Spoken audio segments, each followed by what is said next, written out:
Welcome to my YouTube channel biology with Harkesh में आपका स्वागत है। आज हम आपके लिए पुनः ऐसे महत्वपूर्ण क्वेश्चंस लेके आए हैं जो आगामी एग्ज़ाम के लिए इम्पॉर्टेंट तो हैं ही, विशेष रूप से यूपी बोर्ड में जो एक ऑब्जेक्टिव क्वेश्चंस बनते हैं बायोलॉजी में उसके लिए अत्यंत इम्पॉर्टेंट्स हैं। तो आइए देखते हैं प्रश्नों की श्रृंखला में। क्वेश्चन नंबर 1 आपके सामने है, माइटोकॉन्ड्रिया अनुपस्थित होता है। पूछ रहा है कि ऐसा कौन सा सेल ऑर्गेनेल्स है जिसमें माइटोकॉन्ड्रिया एब्सेंट होती है या आप कह लीजिए नहीं पाई जाती है। तो ऑप्शन नंबर 1 है ईस्ट में, सेकंड है फफूंदी में, थर्ड है जीवाणु में और फोर्थ है हरे शैवाल में। ध्यान दीजिएगा, कह रहा है ईस्ट में, ईस्ट को आप दूसरे नाम से जानते हैं सैक्रोमाइसस कहते हैं, दूसरा कह रहे फफूंदी जिसे आप फंगस कहते हैं, थर्ड है ऑप्शन बैक्टीरिया या जीवाणु और फोर्थ है ग्रीन एल्गी हरे शैवाल की बात कर रहा है। कह रहे हैं इनमें से ऐसा कौन सा ऑर्गेनेल्स है, कौन सा ऐसा पार्ट है जिसमें माइटोकॉन्ड्रिया एब्सेंट होती है। तो देखिए आपको चूज क्या करना है कि माइटोकॉन्ड्रिया क्या है। It is one types of cell organelles, एक प्रकार का कोशिकांग है। और आपको पता है कि माइटोकॉन्ड्रिया उसी सेल में पाई जाएगी जो प्रोकैरियोट ना होकर के यूकैरियोट होगी, अर्थात सुकेंद्र की कोशिका होगी।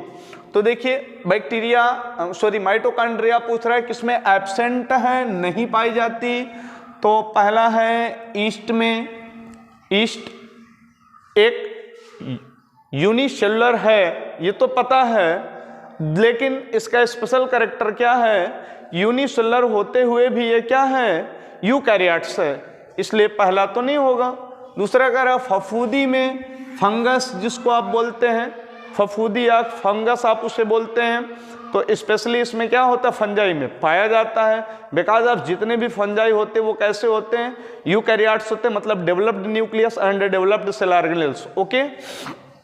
थर्ड कह रहा है कि जीवाणु में, बैक्टीरिया का नाम सुना होगा आप, जितने भी बैक्टीरिया होते हैं वो सब कैसे होते हैं, प्रोकैरियोट्स होते हैं। तो प्रोकैरियोट्स की डेफिनेशंस क्या होती है कि incomplete cell organelles and also nucleus is absent. तो जहां न्यूक्लियस एब्सेंट हो और cell organelles mitochondria, Golgi body, lysosome, endoplasmic reticulum, ribosome ETC क्या हो, एब्सेंट होते हैं। तो ये हो जाएगा आपका क्या राइट आंसर और ये आ जाए रॉन्ग। देखिए तो हरे शैवाल में पाए जाते हैं, फफूंदी में, फंगस में पाया जाता है, ईस्ट में भी पाया जाता है, किसमें नहीं पाया जाता तो आपका हो जाएगा जीवाणु या बैक्टीरिया की कोशिका में। ओके। नेक्स्ट क्वेश्चन देखिए, कह रहा है कि कौन अर्ध स्वायत्त कोशिकांग है। पूछ रहा है कि इनमें से ऐसा कौन सा सेल ऑर्गेनेल्स है जो सेमी ऑटोनॉमस है। अर्ध स्वायत्त मतलब होता है सेमी ऑटोनॉमस, और सेमी ऑटोनॉमस मीन्स क्या होता है कि ऐसा सेल ऑर्गेनेल्स जो सेल की एक्टिविटीज तो है बट सेल के ऊपर डिपेंड ना हो। आप ये कह लीजिए कि वो स्वयं से प्रोडक्शन कर सकता हो, स्वयं से प्रोटीन फॉर्मेशन कर सकता हो और स्वयं का उसमें अपना एंजाइम्स वगैरह हो, स्वयं का जेनेटिक मटेरियल्स हो। तो अगर ऐसा कोई साइलेंट फीचर किसी सेल ऑर्गेनेल्स में दिख रहा है तो उसे आप क्या कहेंगे, अर्ध स्वायत्त या सेमी ऑटोनॉमस। कहीं कहीं से को मिलता है स्वशासित कोशिकांग भी कहते हैं। तो देखिए लाइसोसोम, क्या इसका अपना स्वयं का होता है, माइटोकॉन्ड्रिया स्वयं का इसका कोई जेनेटिक मटेरियल है, नहीं है। क्या प्रोटीन सिंथेसिस कर सकता, नहीं। क्या इसमें सेल ऑर्गेनेल्स स्पेशली कुछ पाए जाते, नहीं। तो ये हो जाएगा गलत।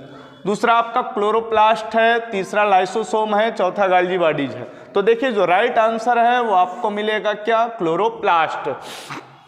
अब क्लोरोप्लास्ट को हिंदी में कहते हैं हरित लवक। क्यों कहते हैं इसे अर्ध स्वायत्त कोशिकांग, तो इसलिए अर्ध स्वायत्त कोशिकांग कहते हैं क्योंकि इसके पास अपना स्वयं का जेनेटिक मटेरियल अर्थात डीएनए होगा, स्वयं का ये प्रोटीन बनाने के लिए राइबोसोम्स पाए जाते हैं, प्रोटीन सिंथेसिस ये स्वयं कर सकता है। ओके। रेप्लिकेशन की कैपेसिटी होती है, इसलिए इसको क्या कहते हैं आप, अर्ध स्वायत्त कोशिकांग। एक और रिलेशन इससे रखता है कि जो सेमी ऑटोनॉमस सेल ऑर्गेनेल्स हैं उनमें एक तो क्लोरोप्लास्ट है, दूसरा हमेशा याद रखिएगा, दूसरा क्या होता है, माइटोकॉन्ड्रिया।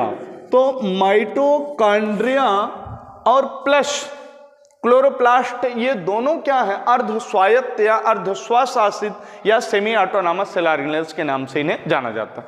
देखो लाइसोसोम दिया, इसकी एक साइलेंट फीचर है, क्या है, इसे suicidal bag of the cell, कोशिका की आत्मघात की थैली कहते हैं। डी डुवे ने इसको डिस्कवर्ड किया था। इसकी एक साइलेंट फीचर है किसमें, हाइड्रोलिटिक एंजाइम्स, किसमें, लाइसोसोम में जल अपघटनीय एंजाइम्स पाए जाते हैं। नेक्स्ट देखो लाइसोसोम 2 बार दे दिया गया, यहां देखिए थोड़ा सा मिस हुआ है, यहां बना लीजिएगा राइबोसोम।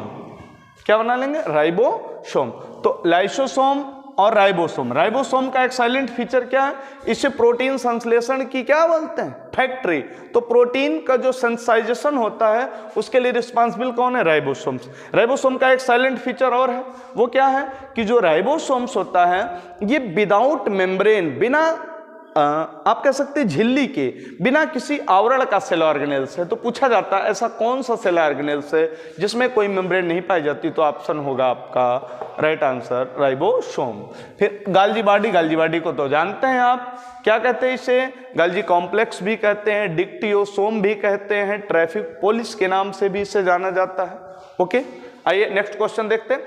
सर्वाधिक समय तक क्रियाशीलता वाला आरएनए है, पूछ रहा ऐसा कौन सा आरएनए है जो लॉन्ग टाइम ड्यूरेशन, काफी लंबे समय तक एक्टिव रहता है, क्रियाशील रहता है।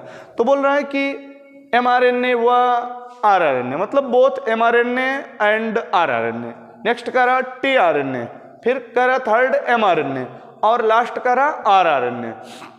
देखिएगा ये जो पूछ रहा है कि सर्वाधिक समय तक क्रियाशील रहने वाला आरएनए, तो बेसिकली जानते हैं आरएनए, आरआरएनए, एमआरएनए, टीआरएनए और एमआरएनए, आरआरएनए, टीआरएनए। एक और आपको मिलेगा स्पेशली जो कहीं कहीं मिलता एचआरएनए, सुने होंगे।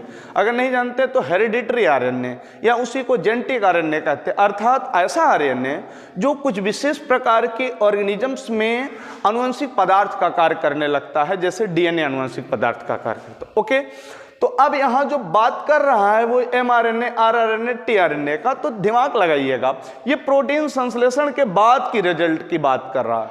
तो देखिए सर्वाधिक समय तक क्रियाशीलता वाला आरएनए है तो एमआरएनए तो नहीं है, मैसेंजर आरएनए से बोलते हैं। आरआरएनए को राइबोसोमल आरएनए बोलते हैं, तो पहला वाला आपका गलत हो गया। दूसरा टीआरएनए, इसी को ट्रांसफर आरएनए, स्थानांतरण आरएनए कहते हैं, ये भी गलत हो गया।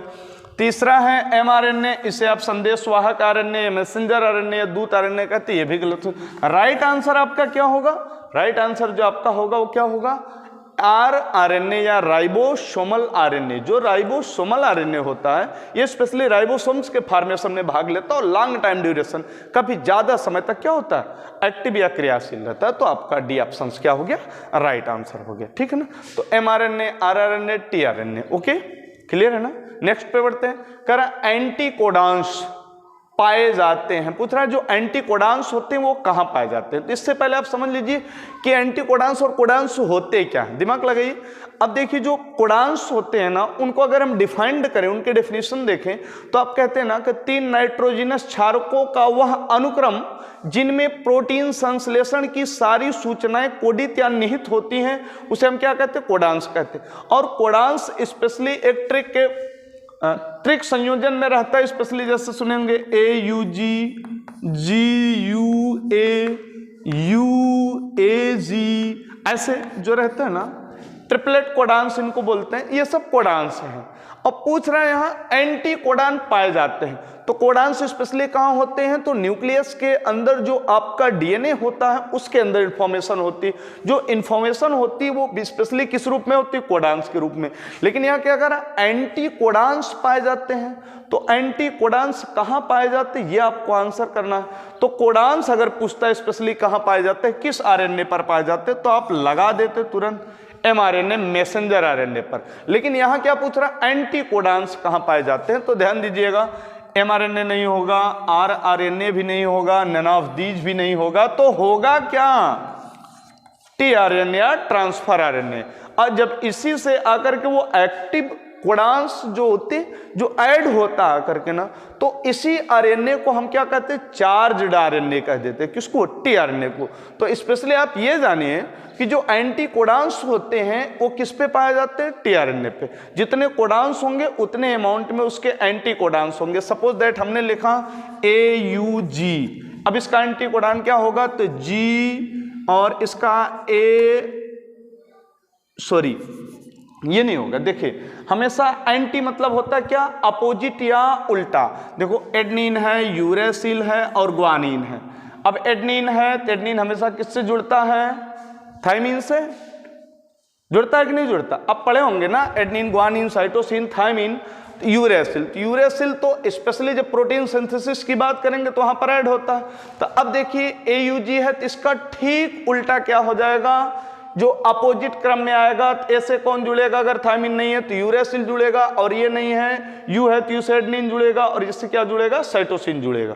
ठीक है, तो पूछ रहा था कि एंटीकोडांस पाए कहां जाते, तो आप क्या बताएंगे, टीआरएनए पर। नेक्स्ट क्वेश्चन की तरफ बढ़ते हैं। कह रहा है कि क्वांटासोम पाए जाते हैं, क्वांटासोम पाए जाते हैं कहां, ऑप्शन दिया माइटोकॉन्ड्रिया, नेक्स्ट ऑप्शन है क्लोरोप्लास्ट, फिर नेक्स्ट बोल रहा है राइबोसोम, और लास्ट में क्या बोल रहा है, वैक्यूल्स। तो देखिए नाम से स्पष्ट है ये सब कहीं ना कहीं सेल ऑर्गेनेल्स हैं, कोशिकांग है, और क्वांटासोम की बात कर रहा था। आप दिमाग लगाइएगा, जो क्वांटासोम होता है अगर इसकी बात करें तो आप पढ़े होंगे प्लांट सेल के स्ट्रक्चर्स में एक स्ट्रक्चर जिसका नाम है हरित लवक या क्लोरोप्लास्ट। तो क्लोरोप्लास्ट के अंदर आप देखेंगे तो कहा जाता है कि उसकी इनर वॉल के अंदर अनेकों क्वाइंस, सिक्के की छल्लियों के समान रचना होती है। उन्हीं छल्लियों के समान रचनाओं को हम किसी विशेष नाम से जानते हैं। सुने कि नहीं सुने, आप दिमाग लगाइए। आइए मैं आपको बताता हूं, जो क्वांटासोम पाए जाते हैं वो आपका राइट आंसर हो जाएगा क्या, क्लोरोप्लास्ट या हरित लवक में पाए जाते हैं। तो हरित लवक के अंदर एक संरचना होती है जिसको थाइलेक्वाइड कहते हैं। थाइलेक्वाइड क्या है कि अनेकों सिक्कों के समान ऐसी छल्लियां लगी होती हैं। इन्हीं छल्लियों को हम क्या कह देते हैं, थाइलेक्वाइड कहते हैं। और इसी थाइलेक्वाइड की इनर वॉल पे, आंतरिक वॉल पे विशेष रूप से क्या पाए जाते हैं, माइन्यूट कण पाए जाते हैं, और उन्हीं कणों को क्या कहते हैं हम, क्वांटासोम। क्वांटासोम की एक साइलेंट फीचर है कि जो प्रोटीन संश्लेषण की यूनिट होती है, प्रकाश संश्लेषण की जो इकाई होती है वो क्या होती है, क्वांटासोम होती है। इसीलिए ये क्वेश्चन सबसे ज्यादा इंपॉर्टेंट है। तो सबसे ज्यादा महत्वपूर्ण आंसर इसका ये क्या मिला कि क्वांटासोम किस में पाया जाता है, आप कहेंगे हरित लवक या क्लोरोप्लास्ट में पाया जाता है। माइटोकॉन्ड्रिया में स्पेशली अगर देखें तो एक साइलेंट फीचर आपको मिलेगा कि इसे पावर हाउस कहते हैं ऑफ द सेल, कहते हैं कि नहीं कहते।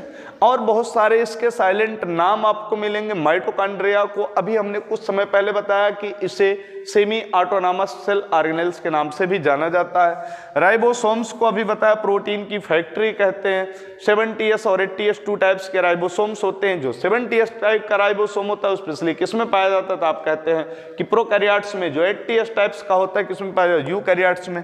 वैक्यूल्स या रिक्तिका का निर्माण अगर आप देखें तो रिक्तिका एक ऐसा सेल ऑर्गेनेल्स है जो मेम्ब्रेन बाउंडेड तो होता है, अपने अंदर कुछ विशेष प्रकार के लिक्विड सब्सटेंसेस को क्या करता है, स्टोर करने का काम करता है। वैक्यूल्स या रिक्तिका ये भी मल्टीपल टाइप्स की होती हैं। पैरामीशियम में देखेंगे तो कंट्रक्टाइल वैक्यूल्स हो जाएगी, फूड वैक्यूल्स हो जाएगी, नॉर्मल विदाउट ओनली किसी डाइजेस्टिव जूस को रखती तो उसका अदर नेम हो जाता है अकॉर्डिंग टू नेम।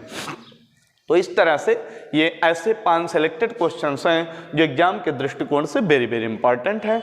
देखिएगा, चैनल को लाइक करिएगा, सब्सक्राइब करिएगा।